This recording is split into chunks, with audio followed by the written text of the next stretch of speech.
Venons-en à ce reportage plein d'espoir sur cette profession qui reconstruit les visages. Ils ne sont qu'une quinzaine en France, capables de créer un faux œil, un faux nez ou une fausse oreille après un accident. C'est très intime, très sensible. Un patient a accepté que nous suivions sa consultation pleine d'émotions. C'est avec Anaïs Lebranchu, Pierre Jagline et Nicolas Forestier en Gironde. Notre regard, notre nez, nos oreilles, ce qui compose notre visage. Qu'en serait-il si une maladie ou un accident venait nous en priver?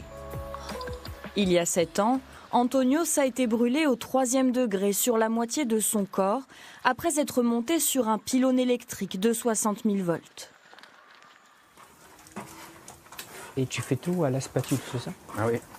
Aujourd'hui, il a un rendez-vous très important avec Fabrice, son épithésiste. Comprenez, fabricant de prothèses du visage en silicone. Tu peux juste tourner un petit peu, voilà. Il va recréer l'oreille manquante d'Antonios, la gauche, dont la partie interne fonctionne toujours. Le professionnel s'inspire de celle de droite. Ça sera pas mal pour l'intérieur en cartilage. J'utilise des petites spatulettes et je me rapproche de la peau du patient avec mon mélange de silicone jusqu'à trouver les bonnes tonalités. Ce moule en plâtre est celui de la nouvelle oreille d'Antonios. Le professionnel vient y déposer le silicone, encore liquide, qu'il teinte au fur et à mesure. Il choisit avec précision les couleurs et les nuances de la future prothèse, sous les yeux admiratifs du jeune homme. Je suis sur les émotions en fait. Je ne réalise pas encore. Comme on fait tout devant le patient, eh bien, il y a une prise de conscience des choses. C'est-à-dire que là, il est en train de conscientiser ce qui est en train de se passer, quoi. Et comment il va se retrouver avec une oreille dans 3 heures. Plus que 3 heures, alors qu'Antonio s'est privé de son oreille depuis 7 ans. À la fermeture du moule, l'excitation monte. J'attends ça impatient. Allez, c'est bon. Faut croiser les doigts. Alors. Oui, on croise les doigts, c'est ça en fait, je demande à croiser les doigts. Le silicone doit cuire pour durcir, 1 heure au four. Le temps pour Fabrice d'avancer sur d'autres prothèses. Alors là, je suis en train de sculpter une future prothèse qui viendra se positionner pour recréer toute la partie palpébrale, les paupières et le globe oculaire. L'épithésiste doit se rapprocher au maximum de l'expression naturelle du patient. Un travail difficile, minutieux, qu'ils ne sont qu'une quinzaine à exercer en France. Je suis tombé dessus pendant mon exercice professionnel. Ça a été une reconversion à l'âge de 33 ans, 34 ans.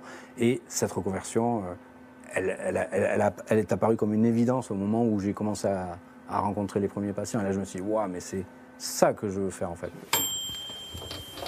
L'heure de cuisson est terminée. Allez, on va le sortir du four. Le professionnel démoule délicatement la prothèse d'Antonios, qui découvre pour la première fois sa nouvelle oreille. C'est mon oreille. C'est la mienne. Je ressens de la joie au fond de moi parce que rien que de la voir comme ça, elle a la même couleur que l'original. Je me dis, mais en fait, ça y est, enfin j'ai une oreille, quoi. J'ai mis 2 oreilles. L'oreille en silicone tient sur le visage d'Antonios grâce à des aimants, fixés sur la prothèse et implantés sur son visage lors d'une opération. Tararam, tararam, tararam, tararam.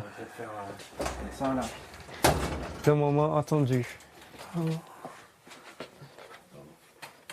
Alors, je ne suis pas habitué encore, mais Après les premières minutes d'adaptation, il sort ses lunettes de soleil et ses écouteurs sans fil. C'est à ce moment-là qu'il réalise. non, franchement, c'est magnifique.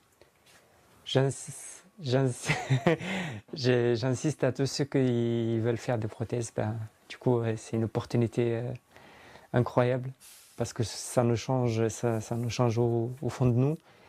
Et moi, personnellement, ça me change beaucoup parce que là, ça n'a rien à voir. Ça n'a rien à voir avec l'avant et l'après. Antonios repart de chez Fabrice avec le sourire. Lui qui se mariera cet été est fin prêt pour sa nouvelle vie. Je vous l'avais dit, témoignage très touchant.